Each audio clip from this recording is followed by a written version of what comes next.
Hoje eu vou conversar com vocês sobre as arboviroses e sobre as famílias dentro dos arbovírus, que são de grande importância em saúde pública, principalmente aqui no Brasil. Os arbovírus são vírus que são transmitidos entre hospedeiros vertebrados suscetíveis através da picada de artrópodes hematófagos. Entre os hematófagos, os principais são mosquitos, flebotomíneos, carrapatos, entre outros que possa estar esquecendo nesse momento. Por isso que o nome vem de arthropod borne virus em inglês, ou seja, arbovírus, ou vírus transmitidos por artrópode. Os arbovírus, assim como outros vírus que a gente conhece, são considerados parasitas intracelulares obrigatórios e submicroscópicos. Na sua maioria, eles apresentam um genoma tipo RNA, que se encontra dentro de uma estrutura proteica chamada capsídeo, que protege esse genoma viral. Por cima desse capsídeo, a gente encontra uma envoltura, ou envelope, que é uma camada lipídica que provém da célula que atua como célula hospedeira. E nesse envelope, a gente vai encontrar inseridas umas glicoproteínas, também chamadas como espículas virais, que são as que participam no processo de contato do vírus com a célula que vai infectar ou célula hospedeira. Estima-se que são conhecidos mais de 600 espécies de arbovírus, e entre eles, 150 estão associadas a doenças que afetam os humanos. Os arbovírus, de uma maneira natural, eles circulam entre os animais silvestres em um ciclo que a gente conhece como enzoótico, onde participam espécies diversas de vertebrados e invertebrados, sendo esses invertebrados os hematófagos artrópodes que mencionei anteriormente. O homem e alguns animais domésticos são considerados hospedeiros acidentais. 3 elementos são fundamentais para a manutenção e transmissão dos arbovírus: o vetor, que seria mosquito, carrapato ou flebótomo, os hospedeiros vertebrados e condições ambientais apropriadas, que incluem temperatura, umidade, para favorecer essa manutenção do ciclo de transmissão. A gente pode encontrar alguns ciclos de transmissão nos arbovírus que são relativamente simples, no sentido de que envolve um vetor e um único hospedeiro, como a gente, por exemplo, conhece o vírus da dengue e zika, onde somente temos o mosquito vetor, o Aedes aegypti, e o humano como hospedeiro. Porém, a gente encontra também outros ciclos de transmissão que são mais complexos, porque envolvem mais de um vetor e mais de um hospedeiro. Por exemplo, o vírus da febre amarela, ou o vírus do oeste do Nilo, ou o vírus Maiaro, ou o vírus Oropuxi, que a gente vai mencionar depois, todos eles arbovírus.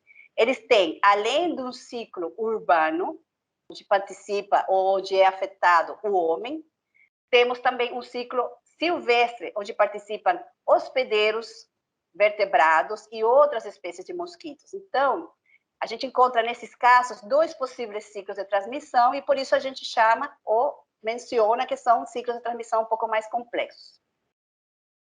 O processo de transmissão dos arbovírus se inicia quando a fêmea do inseto hematófago, ou, no caso de alguns carrapatos, o macho, realiza respasto sanguíneo em hospedeiro infectado, que está virêmico, ok? E após um período de incubação extrínseco, que a gente denomina dessa forma, onde o vírus se replica nos diferentes órgãos do vetor e alcança as glândulas salivares, após esse período de incubação extrínseco, o vírus é transmitido para o hospedeiro suscetível, que nesse caso seria o vertebrado, e para essa transmissão, ele realiza um novo repasto sanguíneo. Então, esse é o processo de transmissão de uma forma geral dos arbovírus. Entre as arboviroses que afetam o homem, a maioria se encontra distribuída nas seguintes famílias que eu vou mencionar: família Flaviviridae, família Togaviridae, Perimbujaviridae, Reoviridae e Rhabdoviridae. eu vou falar, nesse momento, brevemente, de 3 famílias, Flaviviride, Togaviride e Peribungiaviride. Por que eu vou falar dessas 3 famílias? Porque são as que acontecem de maneira mais frequente aqui no Brasil e são as que geram doenças que são importantes em saúde pública. Dentro da família Flaviviride, a gente encontra o gênero Flavivírus. E dentro desse gênero, a gente encontra o vírus dengue, com seus 4 sorotipos, o vírus da febre amarela, o vírus Zika e o vírus oeste do Nilo. Eu vou falar desses vírus que são os que mais a gente encontra agora afetando a população, de uma forma geral. O vírus dengue e o vírus de Zika, aqui no continente americano, eles são transmitidos por um único mosquito, que é o Aedes aegypti, ok? Então, é um vírus que somente envolve um vetor. A dengue é uma doença endêmica em regiões tropicais e subtropicais. E já o vírus Zika, que ele foi isolado pela primeira vez na Uganda, na floresta de Zika, ele, naquela região, a gente encontra a transmissão, inclusive, entre macacos, onde também participam outros mosquitos também do gênero Aedes como vetor. Mas o vírus da Zika, além de ser transmitido por essa via do vetor, a gente encontra outras vias possíveis de transmissão, entre eles sexual, ou da mãe infectada para o feto durante a gravidez, ou por transfusão de sangue, ok? Já quando a gente fala da febre amarela e do vírus do oeste do Nilo, além do homem como hospedeiro, a gente encontra o que chamamos de outros ciclos enzootíticos, ok? Ou ciclos enzootíticos, perdão, onde participam macacos e mosquitos que são encontrados mais nas áreas silvestres, ok? Isso no caso da febre amarela. E no caso do oeste do Nilo, a gente encontra aves e mosquitos que participam nesse processo de transmissão. Agora vou falar um pouquinho, mas a continuação da família Togaviride. Encontramos o gênero Alphavírus, com o maior número de espécies dentro dessa família, e que inclui, na sua maioria, patógenos transmitidos por mosquitos para o homem e para os animais. Dentro desse gênero, temos 10 espécies virais, okay, que já foram isolados aqui no Brasil. O vírus chikungunya e o vírus maiaro fazem parte desse gênero alfavírus. O vírus chikungunya, o nome, ele vem dos dialetos africanos Swahili e Makonde, que significa aquele que se curva, em referência ao efeito de artralgia incapacitante que caracteriza a doença. Então, por isso o nome de chikungunya. O vírus chikungunya é transmitido pelo Aedes aegypti no continente americano, embora a gente saiba que na Ásia e nas ilhas do Oceano Índico, tem um ciclo zoonótico mantido entre primatas não humanos por outros mosquitos de outros gêneros. Agora, o vírus maiaro, ele também é importante em saúde pública aqui no Brasil, porque também produz dores nas articulações que pode afetar, inclusive, por meses. Tanto o vírus chikungunya quanto o vírus maiaro, eles geram umas dores nas articulações, que é o que caracteriza a doença. E essas dores nas articulações também são encontradas em outras doenças, como, por exemplo, dengue, e em alguns casos, em outros vírus que eu não vou mencionar agora, mas, por exemplo, dengue. Porém, no caso de chikungunya e maiaro, as dores podem permanecer por meses, por muitos meses, e deixando a pessoa incapacitada, inclusive, de realizar atividades do dia a dia. Finalmente, temos o vírus Oropuxi, que ele faz parte da família Peribungiaviridae e gênero Ortobungiavírus. O Oropuxi é um vírus que ele foi isolado pela primeira vez em Trindade e Tobago, e no Brasil a gente encontra com mais frequência na região norte, ok? Afetando nas regiões mais rurais. Assim como outros vírus que já mencionei, ele também apresenta 2 ciclos de transmissão, um silvestre e um urbano. E o vetor urbano principal é o culicoide. Porém, a gente já tem encontrado o Culex quinquefasciato também envolvido no processo de transmissão urbana. Ok? Qual a relevância do vírus Oropouche no nosso país, ou aqui no continente ou no Brasil? Bom, o vírus Oropouche, só um pouquinho, o vírus Oropouche, ele também precisa de um período de incubação, como já mencionei anteriormente, mas quando a gente fala dos sintomas, ele vem acompanhado também de sintomas que já são comuns em outras doenças também geradas por arbovírus, como, por exemplo, dores de cabeça, mialgia, artralgia, anorexia, tontura. Então, são sintomas que a gente encontra também em outras arboviroses que já mencionei. Bom, falando do diagnóstico dos arbovírus, no geral, a gente realiza nos laboratórios técnicas muito parecidas no diagnóstico de todos eles. Então, uma das técnicas mais utilizadas é a PCR em tempo real, que é uma técnica que permite amplificar o genoma e detectar o genoma desses vírus, ao mesmo tempo que vai observando a carga viral que apresenta. Então, existem para todos esses vírus mencionados já primers e sondas padronizados e conhecidos que são utilizados nos laboratórios de referência. É uma das técnicas que mais é utilizada hoje em dia, né? Além da PCR em tempo real, que seria já uma técnica que é mais utilizada nos primeiros dias da doença, ou seja, quando a pessoa está ainda virêmica, apresenta ainda um quadro de viremia. Então, nesse momento é que a gente pode estar fazendo coleta de sangue para fazer a detecção do vírus por essa técnica de PCR em tempo real. Já a partir do quinto, sexto dia, que é quando começa a produção de anticorpos IgM, né, começando com anticorpos IgM, existem outras metodologias para poder identificar ou fazer diagnóstico das doenças geradas por esses arbovírus mencionados. Uma delas é o teste de ELISA, que é bastante utilizado nos laboratórios de referência.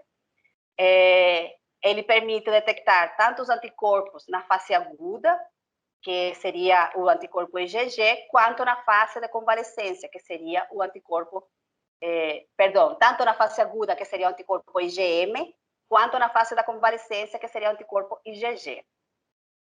No caso da dengue, existe também a detecção do antígeno, que é o antígeno NS1. O antígeno NS1 é aquela proteína não estrutural que está presente no genoma do vírus. E a detecção desse antígeno é realizada somente no diagnóstico do vírus dengue, em amostras que têm suspeita para esse vírus, ok? Essa detecção do antígeno é feita também utilizando o ELISA, pela técnica de captura, e é feito no momento em que a pessoa, como estou falando, está nesse processo de viremia também, ok? Normalmente, os laboratórios de referência costumam fazer, primeiro, a detecção do antígeno NS1, para depois passar para a técnica de PCR em tempo real, nos casos das amostras de dengue, ok? Como eu falei, a ELISA é uma das técnicas também bem utilizada para a detecção de anticorpos, certo? Seriam as duas técnicas mais utilizadas hoje em dia nos laboratórios de referência. É claro que se a gente parte para um estudo um pouco mais epidemiológico, hoje em dia também está sendo feito o processo de sequenciamento, ok?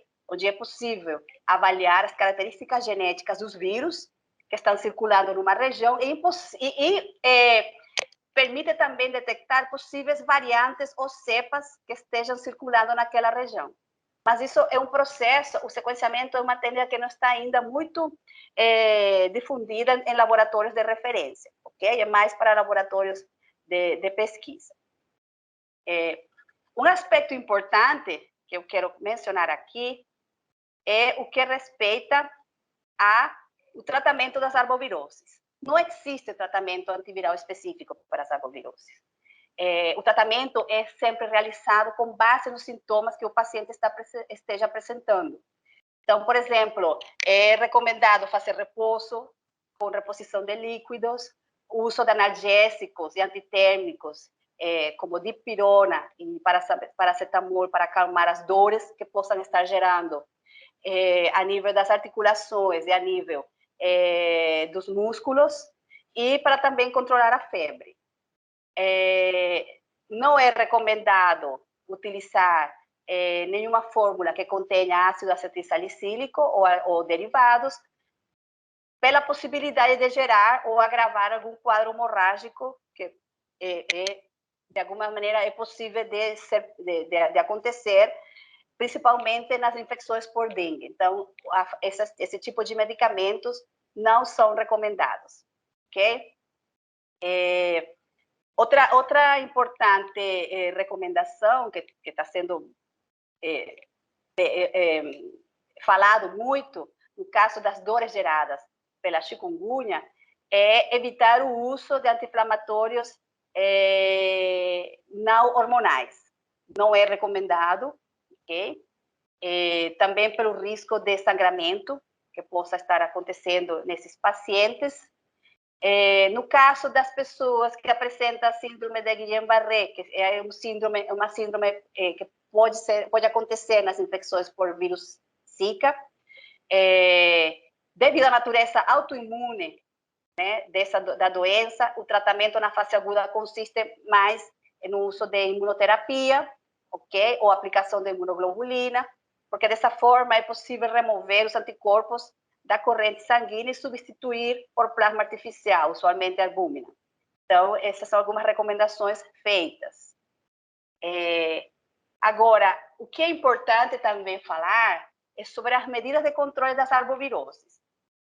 É importante que nas áreas urbanas existam controles, medidas de controle comunitárias, focadas na diminuição da dispersão do vetor, entre elas saneamento básico, eliminação dos focos do vetor nas residências e áreas comuns, né? Redução de acúmulo de lixo, onde o vetor pode estar colocando os ovos, onde acumula água e o vetor possa estar colocando os ovos, né? Outras medidas de prevenção individuais, em lugares, por exemplo, que a gente saiba que está tendo algum surto de alguma arbovirose específica, é recomendado o uso de camisas de manga comprida, o uso de repelente, utilizar tela nas portas e janelas, né? Vestir as crianças com roupa que possa cobrir braços e pernas, utilizar mosquiteiros nos berços e camas, né? São algumas das recomendações de tipo individual contra a possível transmissão ou transmissão desses vírus, certo? Dos arbovírus. No caso dos arbovírus que circulam em regiões silvestres e que podem estar afetando o homem, os cuidados individuais são os mais importantes. Porém, alguns vírus como Maiaro ou Europuxo, eles podem também vir a afetar as regiões urbanas, como eu falei, nas regiões mais rurais, né? Então, alguns cuidados que devem ser observados a urbanização pode ser o resultado do transporte do vírus para as cidades, né? Então, esse processo em que estamos entrando nas matas para construir algumas vivendas, algumas moradias, isso pode estar afetando a possibilidade de trazer doenças que ocorrem de forma silvestre para as cidades, ok? Então, são alguns cuidados que devem ser também observados de uma forma geral.